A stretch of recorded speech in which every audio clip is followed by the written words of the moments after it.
接下來我們要來趕快看到是中國大陸跟日本近期是狂拋售美債哦，尤其呢對於美債的購買，大陸的部分已經創下了18年的新低。同時也在去美元化正在加速當中，怎麼回事呢？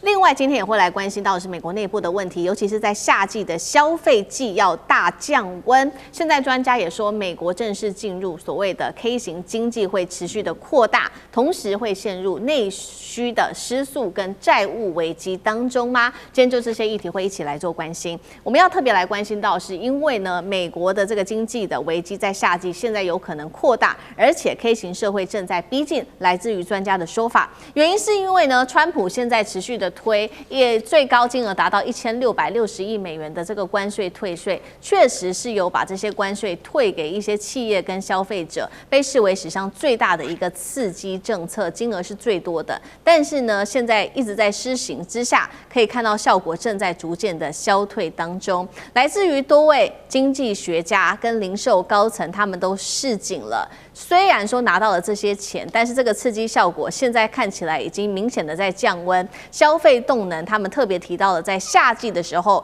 降幅會是最為明顯，而且是立刻放緩的。確實，我們來看到美國第3季的 GDP 有所下降，從這個已經來到了2.1%，是遠低於前一季的2.6%的降溫訊號，現在說逐漸的浮現出來了。而且呢，我們看到的是另外一個來自於路透社報道，有關於美國低收的入戶的這些人口，來自於你看紐約的這個聯準銀行的研究指出，低收的人口跟低教育跟育幼家庭，他們現在出現的問題就是糧食不安全的問題。也就是說，現在在美國的部分呢，我們看到這些富者，他們靠着這些股市啊，資產不斷的擴大當中，但是這一些低收的人口，他们卻面臨連食物都沒得吃的現在的這樣的一個困境。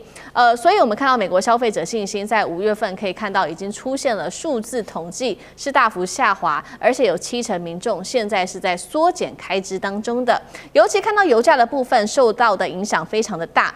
2月底俄烏戰爭爆發前，全美汽油價格約是每加侖2.98美元，5月份已經來到了大部分是落在4.5美元以上。民眾對於未來的就業市場前景也非常的悲觀，大部分的受訪者都表示認為說工作機會是不充足的，認為工作機會充足的比例只有25%，這個數字還是3年以來的最低水準。民眾過得苦哈哈。另外一頭，我们來看到的是政治與現實出現了強烈的反差，尤其是川普政府在這邊白宮哦，即將就是川普的生日了，他在此刻呢規劃他的80歲的生日，要在白宮舉辦 UFC 的格鬥賽來慶生，現在預估出來了，花費會達到6000萬美元，換算新台幣是19億的新台幣哦，引爆了外界質疑有沒有必要做這樣子的一個事情。來看到這位是諾貝爾的經濟學獎得主克魯曼。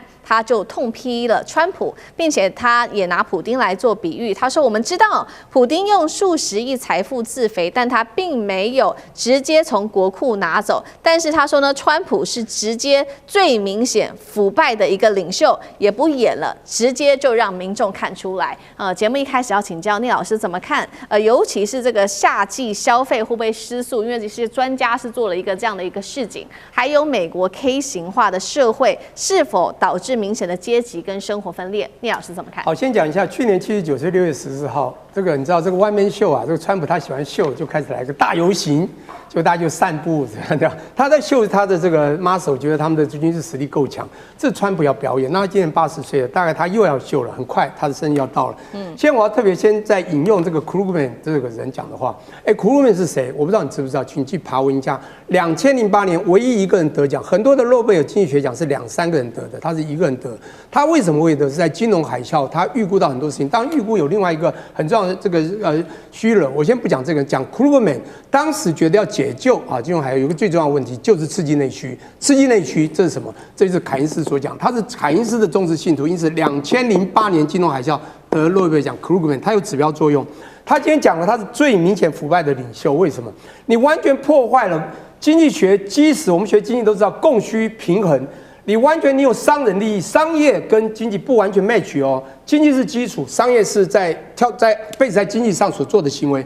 他我講不好，你就以利益走他自己想要的東西，這違背了經濟學基石，因此他痛罵是最腐敗的領袖，所以他搞亂了很多金融市場的東西，包括你看你這樣移動，你感覺好像要把美國做偉大 ，GDP 越弄越糟，2.6到2.1，好了也就算了，因為所謂的 GDP 的數字也不是多重要，因為它是 business cycle 嘛，我們叫做景氣循環，總會回來，總會下去。我現在重點講，我剛剛講到 K 型，這個 K 型在台灣也發生，這是非常明顯而且很嚴重的哦。K 型什麼意思啊？我們再強調一次，在這個科普，K 往上的就是現在 nowadays 最夯的科技 AI 科技，只要走上这條的都大賺財富，股市大增，你有錢了，財富有錢。可是另外一端，我跟你講，美國中西部很多農民啊，他並沒有那麼懂科技，他也不知道去追這個浪潮，他就是這一端，也就是他開始出現了一個很大的問題，財富縮水。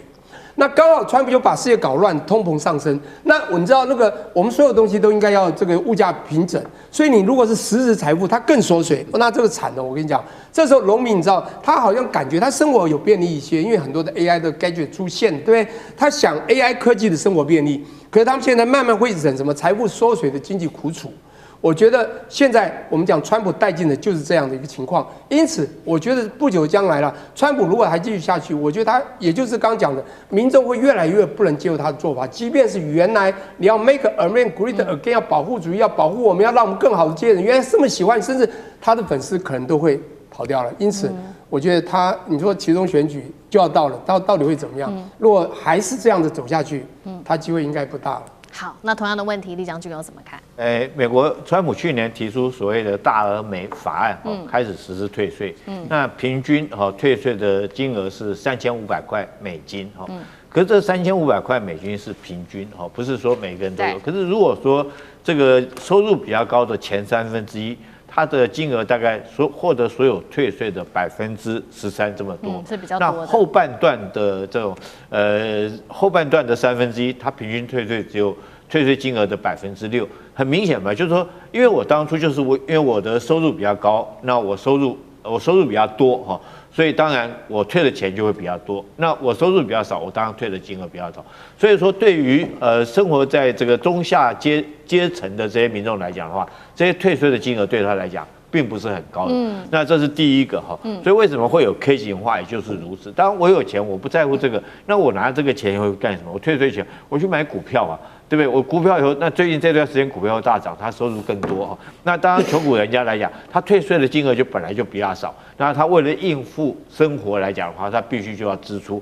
我們再看第二個，我們看支出來講的話，美國事實上，今年這一年，尤其從年初到現在，其實從去年，因為它的關稅法案就造成國內的通貨的膨脹，因為大家很清楚嘛，就是所有關稅事實上最後都是回歸到美國自己消費者的身上，那稅率當然會增加，尤其是在今年年初的時候，因為伊朗戰爭的爆發，讓油價的暴漲。我舉一個很具體的數據跟各位講，美國我們總是要吃嘛，食物是最基本的。光食物來講的話，美國食品的這種通膨稅率就已經到達多少？已經到達6.1%哈，已經到達2.9%那麼多。那蔬菜水果是6.1%，為什麼蔬菜水果會特別多，比食品還多呢？因為水果一定是新鮮要送的，對，就我今天採地產了以後，我一定是這個在運送的過程之中，我一定要最快速度送到哈。那有些食物來講，譬如說米啊、麵粉啊這一類來講，它可能還可以這個放一段時間。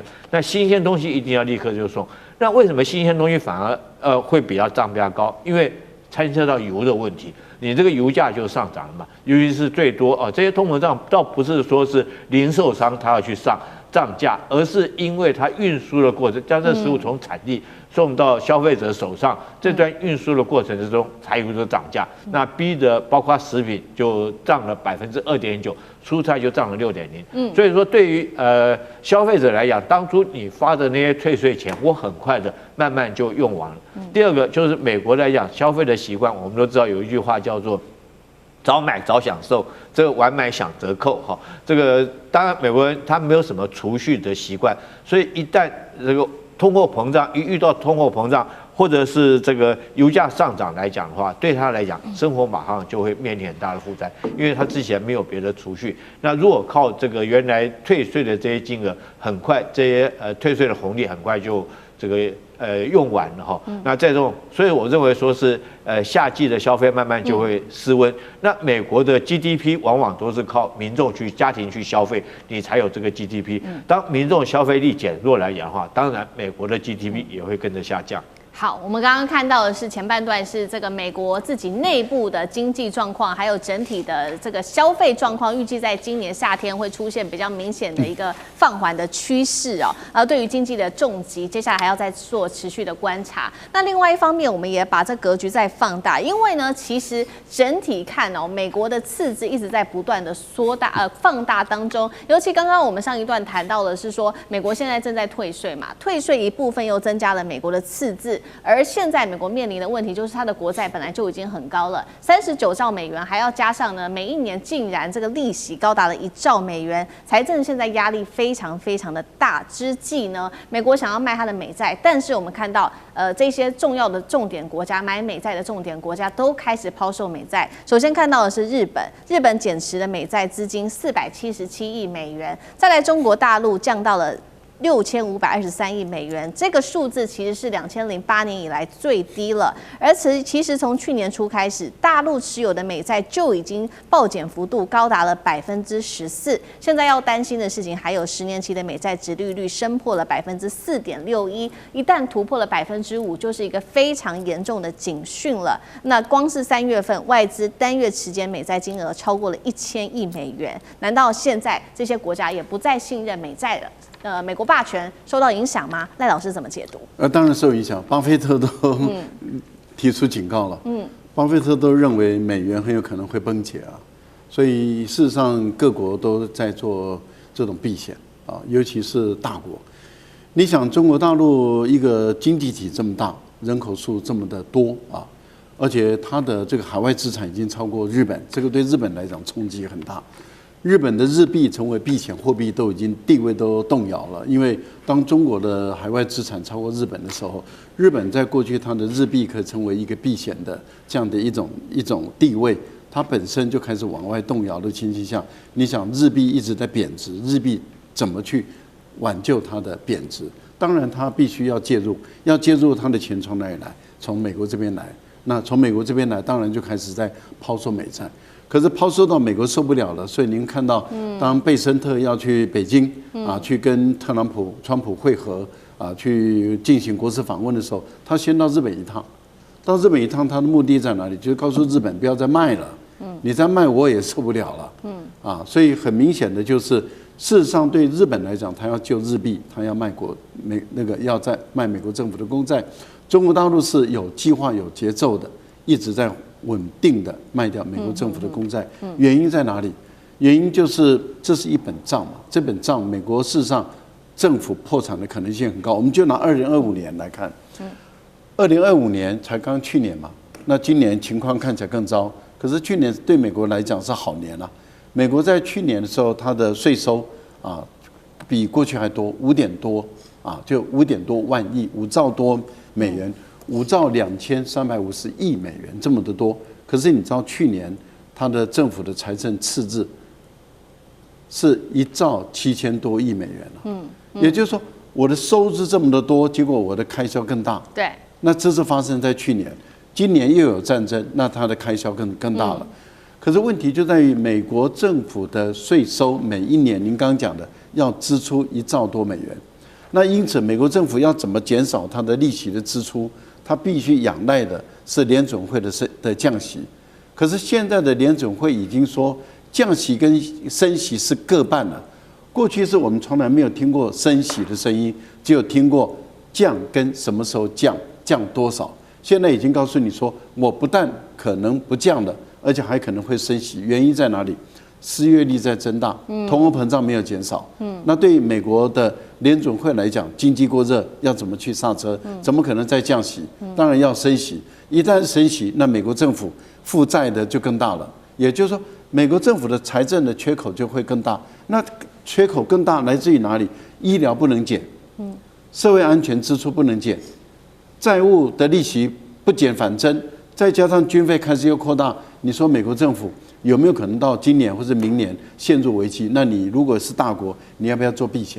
好，謝謝賴老師。那我們休息一下，馬上回來。跟政